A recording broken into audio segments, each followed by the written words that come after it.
Quem já está com a gente é Paulo César. Bem-vindo. Bom dia, PC. Bom dia, Marta, para você e para quem está com a gente no SC no Ar. Bom, reta final do ano, como é que está o ritmo das votações dos projetos na Assembleia Legislativa?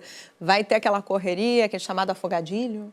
Sempre tem, né, Marta? Eu espero que esse ano seja um pouco mais tranquilo, sabe por quê? Nós estamos falando do dia 2 hoje, começando o mês, e já tem uma gama de projetos bem interessantes na Assembleia Legislativa. Só do governo são pelo menos 13 que chegaram, do Poder Executivo. Claro que nós vamos ter o Tribunal de Justiça, o Ministério Público e os projetos da Casa que também chegaram. E eu vou te dizer que o volume é bem considerável. É claro que todos os anos a gente percebe que na última semana, antes do recesso legislativo, os deputados se apressam a discutir, deliberar, aprovar projetos de lei. Na grande maioria são do governo do Estado. Esse ano, o governo até se antecipou um pouquinho. Já tem pelo menos 13 projetos que são corretivos, correções de gratificações, questões de rendimentos de servidores de pastas que estavam com defasagem há algum tempo e, por isso, os deputados estaduais têm um pouco mais de tempo para analisar. É claro que a gente tem que falar que nós estamos desde fevereiro trabalhando com o Legislativo em funcionamento e chega no último mês para corrigir algumas falhas que foram detectadas, talvez durante o ano e talvez até antes. Mas o fato é que os deputados estaduais têm até o dia 17 de dezembro para analisar, para deliberar sobre esses projetos. Agora, a aprovação de muitas das matérias que devam passar aí também por conta dos projetos do governo vai dizer muito sobre o relacionamento entre o Poder Executivo e o Legislativo, tudo porque ano que vem é ano de eleição e alguns projetos podem ter uma pitada de interesse eleitoral. Mas agora, falando dos projetos da Assembleia Legislativa, é importante a gente destacar que pelo menos 40 deputados já apresentaram propostas legislativas. Aliás, 40 proposições dos 40 deputados estaduais apresentaram novos textos, novos projetos de lei que também poderão ser analisados já nessa reta final do ano legislativo. O afogadilho, comentado pela Marta, é algo que tem se tornado comum ao longo da história do Legislativo catarinense, de outros legislativos, mas também no Congresso Nacional. Porém, este ano, o presidente da Assembleia Legislativa, deputado Júlio Garcia, quer evitar exatamente a aprovação de projetos apressados. E por isso, além do tempo para análise um pouco mais amplo, também a cautela em discutir matérias que voltem ou que tragam retorno para a sociedade. Discutir com antecedência, discutir com um pouco mais de tranquilidade, permite com que os deputados possam detectar qualquer falha e evitar que amanhã ou depois o próprio Estado seja penalizado por questões relacionadas à economia ou até mesmo rombos financeiros que não foram percebidos por quem deveria fiscalizar, que é, nesse caso, o Legislativo. Mas não é só em Santa Catarina que o Legislativo começa a se preparar para o recesso. Aliás, lá em Brasília, as movimentações têm sido bem intensas e talvez a pauta do ano seja a segurança pública. Nesta semana, o texto deve ser apreciado pela comissão especial criada para discutir a PEC da segurança. E tanto que o relatório poderá ser apresentado hoje no Colégio de Líderes. A ideia é, até o fim do ano, dar um desfecho para tudo isso. Embora o eixo central a ser discutido em Brasília não tenha sido pautas direcionadas à população. Bem pelo contrário, o foco está no novo ministro do STF.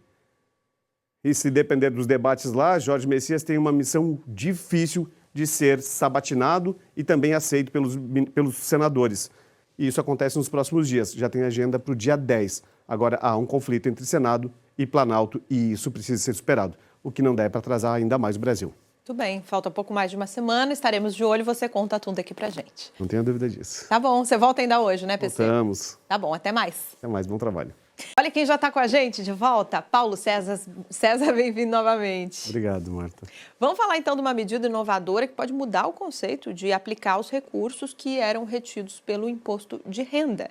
Em vez de enviar para Brasília, tem uma iniciativa garantindo a aplicação desse montante em ações aqui no próprio estado de Santa Catarina. Pois é, Marta.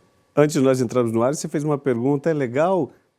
Parece que sim, parece que está funcionando e olha, eu acho que traz bons resultados para Santa Catarina, pode servir de exemplo para outros estados brasileiros.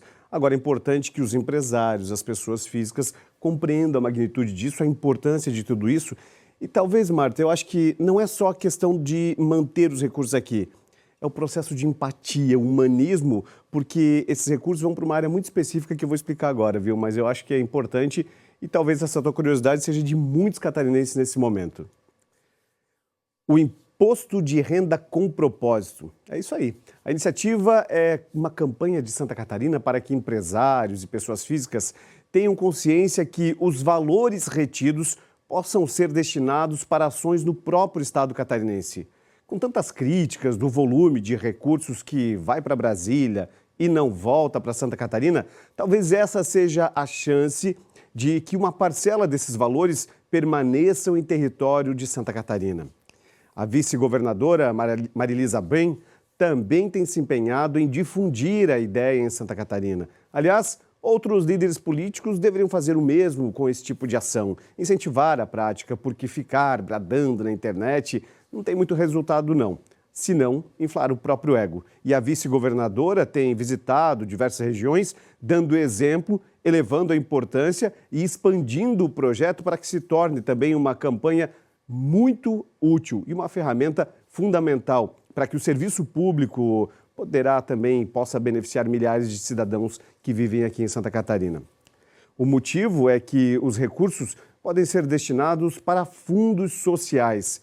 O lançamento oficial desse projeto será hoje, aqui em Florianópolis, e quem sabe para que a gente possa trazer um exemplo um pouco mais amplo de tudo isso, o município de Caibi, lá no oeste, no interior do estado, com pouco mais de 6.400 habitantes, serve sim de referência. Porque, para se ter uma ideia, o potencial de arrecadação e destinação é de 281 mil e, olha só, a efetivação já é de 174 mil reais. Isso se refere a 26,68% da mobilização.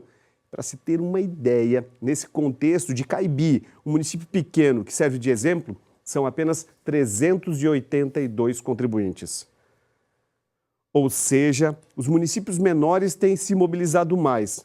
Talvez a partir do lançamento oficial desse IR com propósito, que será hoje em Florianópolis, outros municípios de médio e grande porte tenham também essa sensibilidade, porque também serão fundamentais esses recursos para que alguns fundos e ações sociais se desenvolvam, se potencializem e melhorem a vida de milhares de catarinenses. Como eu disse no início, Marta, como a gente fala de campo social, a gente fala de empatia. É olhar o próximo, é contribuir e manter os recursos em Santa Catarina. E recursos que são fundamentais, né? Temos muitas áreas sensíveis. Obrigada, Paulo César. Até amanhã. Até amanhã, bom trabalho para você e para todos que estão conosco. Igualmente, boa terça-feira.